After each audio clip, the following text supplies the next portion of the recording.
Aloha and good afternoon. Thank you for tuning into This Is Now. I'm Dylan Ancheta in the H&N Digital Center. First today, in light of a tragic murder of a nurse at the Hawaii State Hospital, we're learning more details into the safety procedures and protocols in place at the facility. Now, the answers come as the community continues to mourn the loss of the Kauai native, as his loved ones are now focused on his funeral.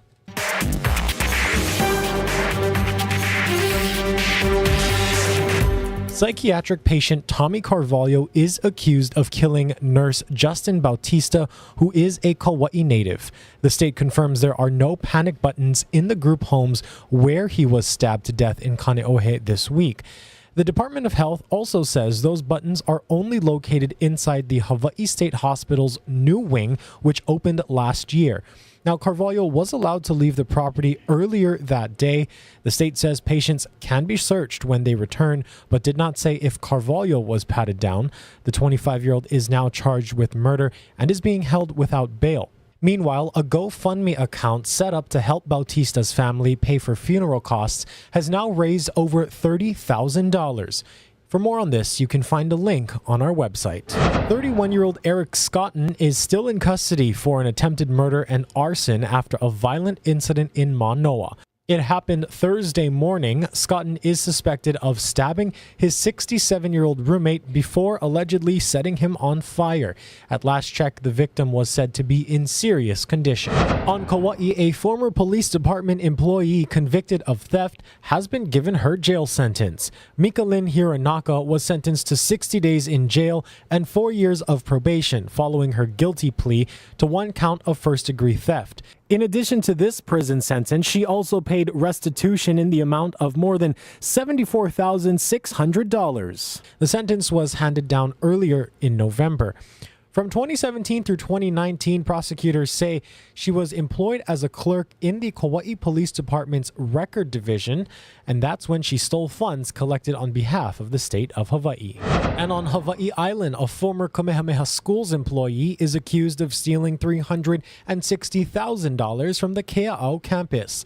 The school's headmaster sent a letter to families saying the alleged theft was uncovered during an internal investigation. The school did not name the employee or say how the funds were taken, but called their actions shameful, inexcusable, and a betrayal. A police report and the school officials say it's reviewing its systems, practices, and policies to ensure this never happens again. So far, it's unclear if the employee has been arrested. While Skyline ridership has increased a little since the line's opening in the summer, the numbers are still under what the city wants them to be. As of September, ridership increased by about 14%, fueled partly by students, seeing about 3,400 people taking the rail each day. Experts say a key to pushing up those numbers could be found in developing housing near transportation hubs.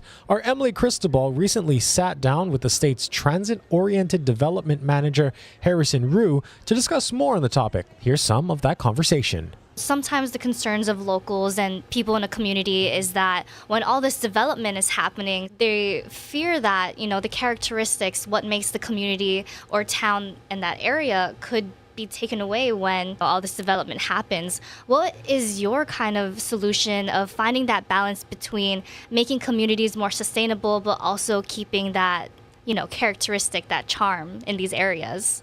Sure. I think it's really critical, number one, to ground that, working with the local governments. On Oahu in the rail corridor, the city led a lot of the grassroots planning, meeting with communities. When we, as a state, work with the neighbor islands, generally the counties are in front because they're closer to the ground and know what the communities want.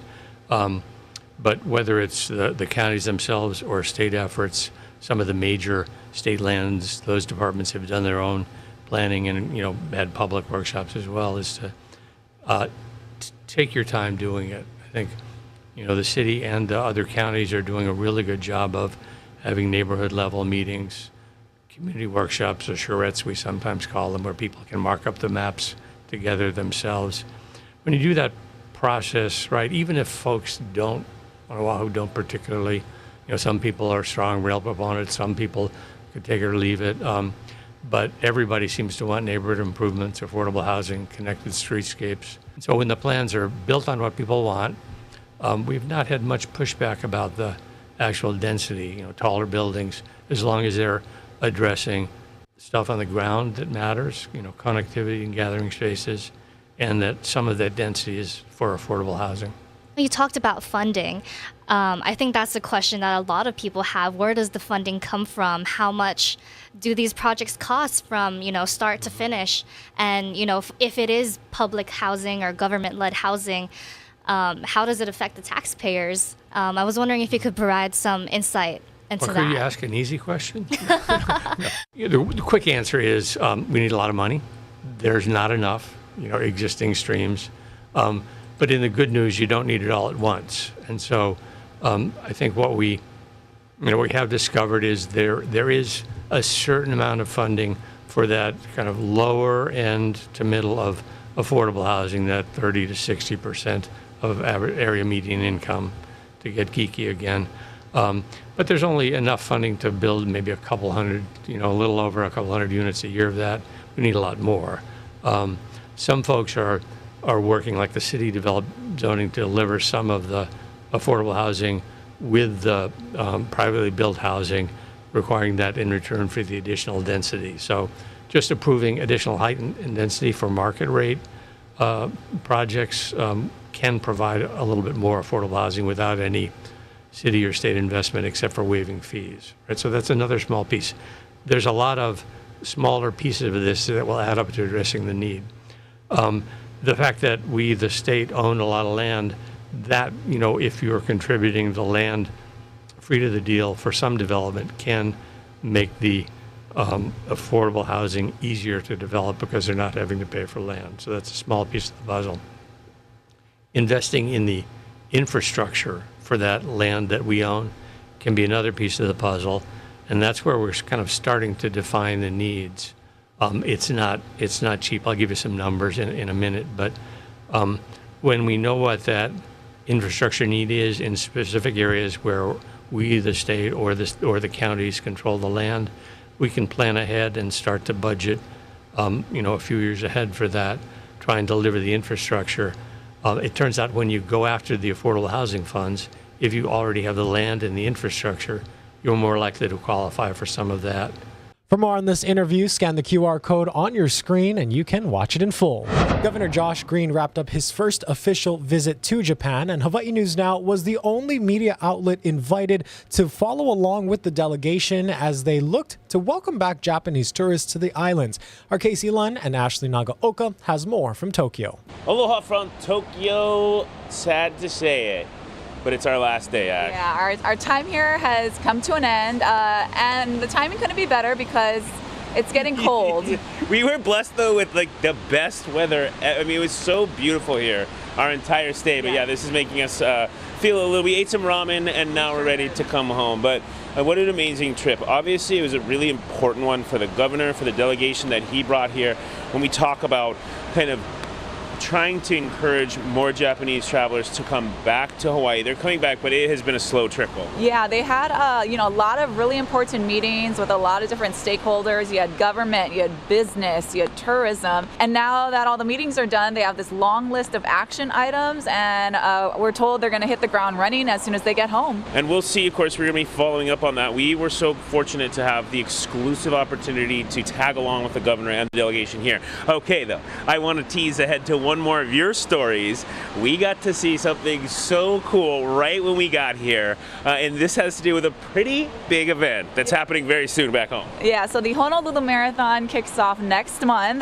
Japan Airlines is a big sponsor of the event. We talked with them this week as well, but we spoke with a company here called SGC. They basically specialize in everything gold, and this year it's the first year that they're making the finishers medals for the marathon. But get this, the winners, the top finishers for the men and women, are getting, for the first time, real solid gold medals. Yeah. Worth how much, and how much do they weigh? They weigh 202.3 grams for the year 2023, and they're worth $15,000. So whoever wins the marathon is going to go home with a lot more than just some regular hardware you get after a race. And we get to talk to that company too, and they were such nice people. Yeah, the chairman, he was awesome. We got into this showroom where like all these different items were made of gold. They can do anything basically in gold. And he said he got involved with the marathon because he ran the race when he was 60 years old. He just loved the environment and the people and the energy of the Honolulu Marathon. So he wanted to find a way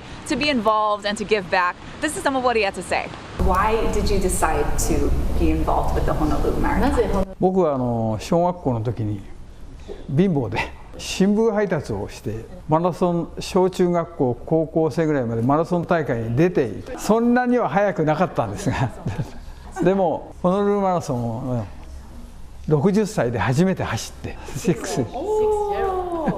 で62歳と64歳3回完走しましたでこんな素晴らしい国際的な市民マラソンにね He was the kindest man. His family, his son, and the staff there were just so welcoming. And you've got a lot more to share about that. I mean, he's got a pretty interesting story. Yeah, so our coverage begins next week, Tuesday. We're going to have stories airing all week, and we're going to get more in depth on the governor's meetings here, as well as some fun stories like that, too. Yeah, and we want to mahalo the people of Japan for being so welcoming.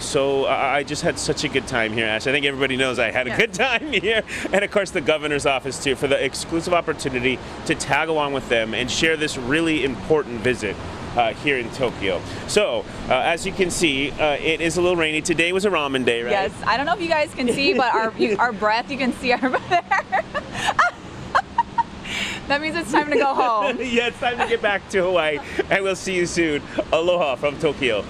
Well, it is a big weekend for the Rainbow Wahine in the world of volleyball. For more on this, we welcome our sports reporter, What's Kyle up, Chinen. Dylan? How's it going? Oh, yeah. What can you tell us about this weekend? Big weekend. It is senior weekend for the Wahine. They have a pair of matches to close out their regular season, all culminating, on Saturday, which is senior night. They're going to be honoring 6 seniors. Some of them have been here for 5 years thanks to the COVID year, so it's going to be an emotional night, but also there's a lot of business to be taken care of because these last 2 matches have a lot of implications when it comes to the postseason Big West Conference tournament that's coming up in another week. They have to play Long Beach State on Saturday, which is a name that volleyball fans here in Hawaii know very well. It's a rivalry between not just the Wahine team, but the men's team as well. Long Beach State and Hawaii go back decades, but they have to pretty much win out just so they can get good seeding. They're currently 3rd in the conference, Dylan. So if they get 1 win on Friday and then they can leapfrog Long Beach State, who is currently in 2nd, it's going to be an interesting way to shake up these playoffs. Hopefully they can get the 2nd seed or, get that bye for the tournament. So a lot of going on this weekend, especially for these Wahine. Yeah, and tell us about their chances or the forecasts post-conference in terms of the titles. You've been keeping an eye on them throughout the season. What are they playing like out there? They're playing probably their best volleyball right now, which is always a good sign for any team, any sport going into the postseason to be kind of cooking at the right time. So they have a good core of starters that have been producing for them all year long. And they're the current reigning Big West champs, and they're looking in a pretty good shape, depending on how this weekend shakes out, to repeat for a 3rd time in this Big West tournament. So this is actually kind of interesting, Dylan. Beforehand, they would just crown the champion at the end of the regular season, but this is the first time they're having a full postseason tournament, so it'll kind of shake things up. It's not just, okay, whoever has the best record at the end of the year, you guys are the winners, you guys get the auto bid into the NCAA tournament. This one matters. You need to play this tournament, you need to get in to a good seed, and if they want to make it to the NCAAs, they pretty much have to win the tournament again. Yeah, well, easy to say. Just play your heart out every single game, right? Exactly. Let's talk about the outgoing seniors now. It's always a little bittersweet to say goodbye to seniors, let alone 6, you mentioned, right? Right. That's a lot of seniors to say goodbye to. Yeah, definitely. It's a good mix, right? It's a good mix of players that transferred in, not playing their full-time here, and then there's also a couple that have been here for 5 years, so COVID gave them that extra year, so instead of the regular 4, they've been able to stay here for 5, and one in particular I think kind of stands out and has kind of left her mark indelibly on this program is Amber Igidi. She is a 6th-year middle blocker from Baton Rouge, Louisiana. She has kind of rewritten the record books here at UH, and it's going to be bittersweet, like you said, to say goodbye to them. And it's also kind of a challenge for the team next year to see what they can do with a team that doesn't have Amber Ajiti, doesn't have Riley Wagner, doesn't have these key pieces that head coach Robin Amo has kind of relied on for these last 5 years. So it's kind of ushering in the next guard of the Rainbow Wahine. Yeah, I can't wait to see what other talent, especially local talent, always absolutely. good to see them. One more question for you, turning really quickly to high school football. What's that looking like? Yeah, so this weekend we have the semifinals for all 3 divisions. We have the HHSA football, we have D2 going on this weekend, and then we have the D1 and the Open. So really quickly, D2, we have Waimea, the reigning D2 champs, taking on Roosevelt, and then we have Pac-5 taking on Kamehameha Maui. All those games are going to be on the outer island. Here on Oahu in the D1, we have Waipahu taking on Farrington again, another D1 rivalry that has been cooking all season long. We have Kapa'a taking on Konawaina, a little outer island, neighbor island showdown to get into that matchup. And then we have the open division, which is Mililani going against Campbell, another OIA rivalry, and then Punahou facing Kahuku to determine those 2 championship matches. It's just so much fun. It's the tail end of the season, and you know, as a Mililani alumni, it's really nice to see Mililani going back into the postseason, deep into the postseason, and I have to be impartial, but it's all Not in the biased fun. at all. No, Not biased definitely at all. not. Come on. In terms of that Open, just real quick, who do you think has the best shot at it? Putting you on the spot here. As far as the seeding goes, right now we have Mililani taking on Campbell, and then we have Punahou taking on Kahuku. I realistically see another meeting between Mililani and Kahuku, but this time for a co-head trophy in that open division state championship game. That's going to be on Black Friday at Ching Field at UH, so it's going to be a raucous atmosphere no matter who plays, but I think those 2 teams have kind of had the strength in them right now to make it all the way. Yeah. This time of the year is always so exciting for those sports fans. Kyle, thank you so much for your Dylan. sports insight, joining us here in the H&N Digital Center, our sports reporter, Kyle Chinen.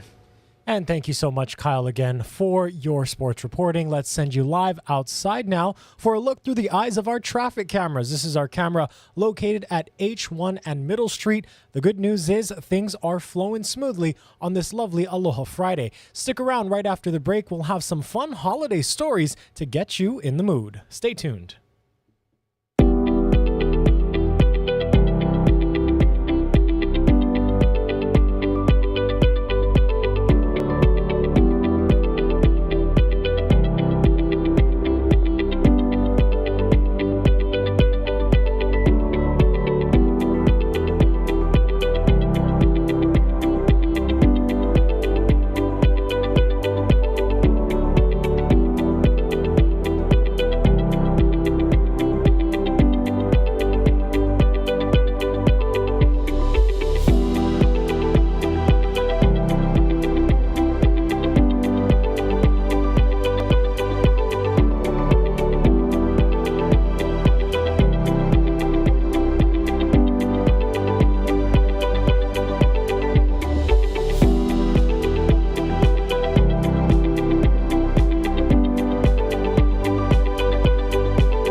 Showers out there. We got the best weather on the planet right now. No doubt. It is wonderful out there. Things are going to change, though. Corner wind's going to shift tomorrow because of this incoming front. The front's going to start bringing in rain sometime tomorrow night for Kauai. Move down the island chain on Sunday. That's when we expect most of the rain between Sunday and Monday. The front's going to stall before it hits the east side. So Hawaii Island, not going to see much of that. Although after that, they'll see some windward and Mocha showers. So we'll be back to more normal trade conditions after, say, Monday when that front has moved through. So again, we're highlighting tomorrow and Sunday because of the incoming front. It's going to come on Kauai tomorrow sometime and then move over all the way to Maui sometime on Sunday. And then on Monday, we'll see some leftover showers, but things are going to be drying up. And we'll see really nice conditions all the way through Thanksgiving. Fingers crossed. Coming up after This Is Now, we'll have Investigates TV. Here's a preview of today's story. It's not an easy conversation asking for a raise, which is why we got some advice from Andres Lares, managing partner with the Shapiro Negotiations Institute. He tells me it never hurts to ask, but do it nicely and with empathy. And he says, know the market you are in before you go into your boss's office. Because that will change the way you approach it, right? What you might have done 2 years ago, very aggressively, kind of looking for jobs, leverage, and then asking for a big raise, you probably want to take a softer approach. But at the same time, you can't ever always wait for the kind of the perfect moment, because that moment may never come. Remember, there is more pressure right now on companies to cut costs, so be aware. He says come prepared, even practice your ask with a friend, and be confident, especially about your value to the company. You got to know your value and what you bring to the table. I think that's where the comparables come in. And I think that's where thinking about the past comes in, specific examples of what you've done. And then most importantly, kind of specific examples as much as you can of what you're going to be able to do, right? The value that you bring to the table, that you've been able to increase efficiency, or, you know, all the potential the revenue you've brought in if you're a salesperson. And it's not always about pay. Be open to other options, a new title, expenses for commuting, or more paid time off. One last idea, look up what a person in your job makes in different regions of the country so you have some comparison when you talk to your boss. With this Watching Your Wallet, I'm Rachel DePompa. Well, the time has once again arrived to start thinking about the holidays and, of course, holiday shopping. Starting this weekend, one local farm will begin their sales of Christmas trees. Helemano Farms opens up sales for Norfolk pines this weekend. Sales for their cypress trees will begin Thanksgiving weekend. With consumer inflation rising rampant this year, many shoppers are being mindful of their spending. There's some benefits to shopping local for your Christmas tree. Aaron O'Brien, owner of Helemano Farms, says his Norfolk pine prices are staying the same from last year, and he's got a huge supply. Also, because it's so fresh, trees will last the entire holiday season. His cypress trees are a tad more expensive because they are harder to maintain on the farm. But overall, tree vendors say, depending on where you go, prices could vary, especially if they are shipped in from the mainland. Well, that's why we're doing good, because everybody's got a different flavor here. Everybody likes different shapes and shades of green. The shipping has gone up a lot. We've tried to not pass that on to the consumer.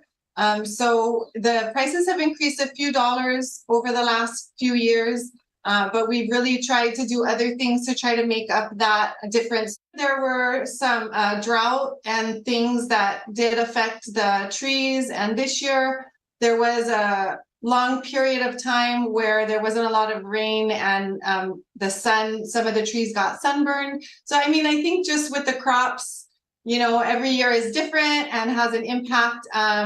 Luckily this year, at least I was able to get the complete order that I wanted for our trees, so I think we should be good. Meanwhile, Habilitat is also preparing their annual Christmas tree sales, which serves as a fundraiser for the group. They'll have various locations around Oahu, including one right in town at Central Union Church. We'll post more details on this story on our website. And today also marks the start of a Christmas tradition in the Big Apple, the Radio City Rockettes annual Christmas Spectacular. Checky Beckford gives us a preview. The countdown has begun. to kicking off the holiday season.